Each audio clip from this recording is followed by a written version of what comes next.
faut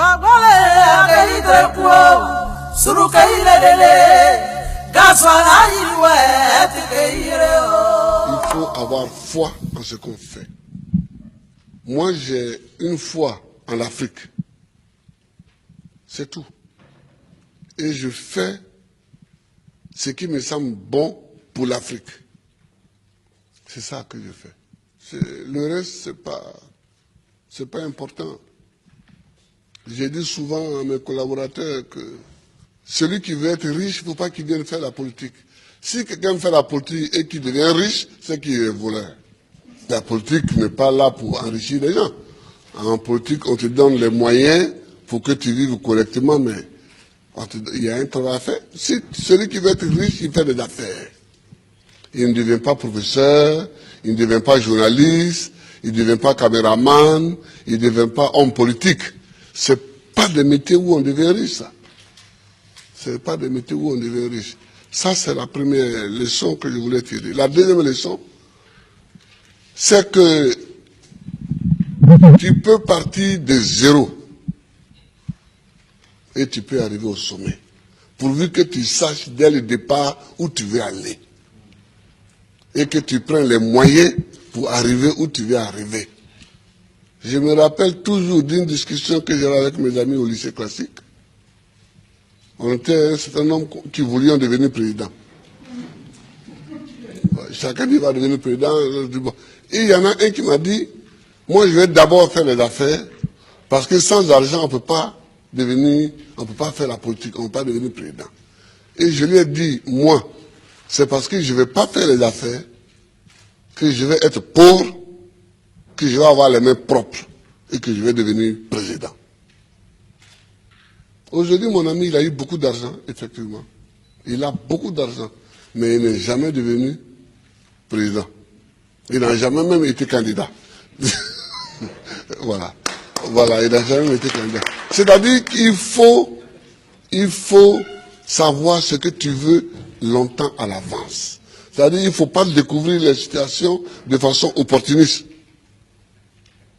Il faut savoir ce que tu veux être, ce que tu veux faire. Et tu te traces ta ligne de conduite. Donc tout ce que tu fais dans la vie, moi j'ai fait histoire pour devenir président. Sinon, la bourse qu'on m'a donnée pour aller en France, c'était pour faire professeur de latin et grec. Quand j'ai commencé vraiment à militer, je me suis rendu compte qu'il me manquait l'histoire de l'Afrique pour poursuivre ma route. J'ai changé. J'ai changé.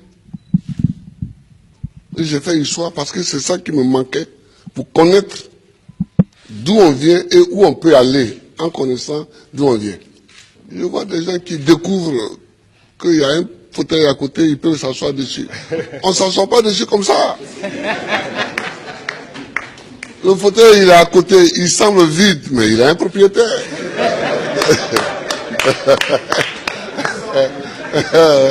Il a un propriétaire. C'est quand tu veux t'asseoir dessus que tu te rends compte qu'il a un propriétaire. Et le propriétaire, il faut savoir que le propriétaire du fauteuil présidentiel, c'est le peuple. Il faut toujours savoir ça, que c'est le peuple.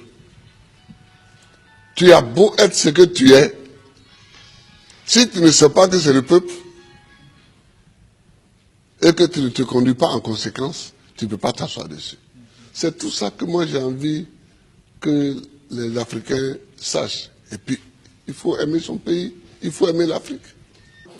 Le président Laurent Gbagbo a aussi donné le sens de son combat pour l'émancipation et la dignité des Africains qui ont aussi droit, selon lui, à vivre heureux dans leur pays, qui regorge des richesses inestimables. L'Afrique est une terre qui a subi tellement d'épreuves. Je ne sais pas si dans le monde, il y en a qui ont subi autant d'épreuves que nous. Les Juifs aussi ont subi beaucoup d'épreuves. Mais nous, les Noirs africains, tout le monde s'est assis sur nous. Esclaves. Esclaves de maison. Esclaves de la traite négrière. Colonisés.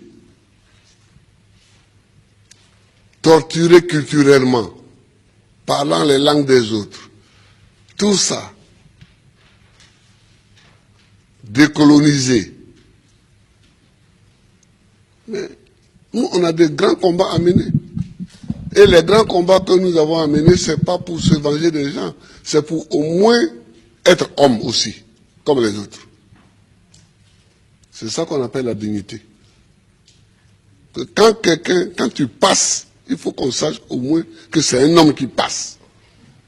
C'est tout. C'est tout ce que nous voulons. C'est tout ce que nous recherchons. On ne cherche pas à dominer ceux qui nous ont dominés hier, à nous venger d'eux, à faire ceci. Non, non, non. On veut qu'on reconnaisse que nous sommes des hommes au même titre que les autres. Mais ça, si nous-mêmes, on ne prend pas les moyens, qu'on est toujours chez eux en train de mendier, et que les gens, même, tu vas mettre l'argent chez eux en achetant les bâtiments, et puis eux-mêmes, ils te dénoncent. Que voilà un voleur. Comment? Je vous amène l'argent, vous me dénoncez. Mais je vous amènerai rien. Ah oui, moi quand je vois des chefs d'État africains qui sont dénoncés en Europe parce qu'ils ont investi en Europe, ça me fait pitié pour l'Afrique. Ça me fait pitié pour l'Afrique. Ça me fait pitié pour l'Afrique. Hein? Non, oh, il ne faut pas faire pitié. Il ne faut pas faire pitié. Quand tu passes, il faut qu'on dise que voilà un homme qui passe. C'est tout ce que nous cherchons aujourd'hui, c'est notre combat. Ça. Moi qui suis ici, je ne passe pas les vacances en Europe. Mais est-ce que je ne suis pas président? Je suis président. Si je mets mon pied sur un sol européen, c'est qu'il y a une réunion à laquelle je dois participer pour que la Côte d'Ivoire gagne quelque chose. Sinon, je cherche quoi chez les autres? Je ne cherche pas quelque chose chez les autres.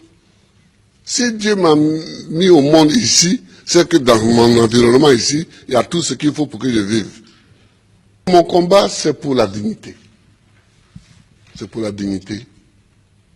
C'est pour que nous effacions tous les siècles passés, les traces de tous les siècles passés, les traces de l'esclavage, les traces de la colonisation, les traces du pillage, les traces du travail forcé, les traces de la chicote.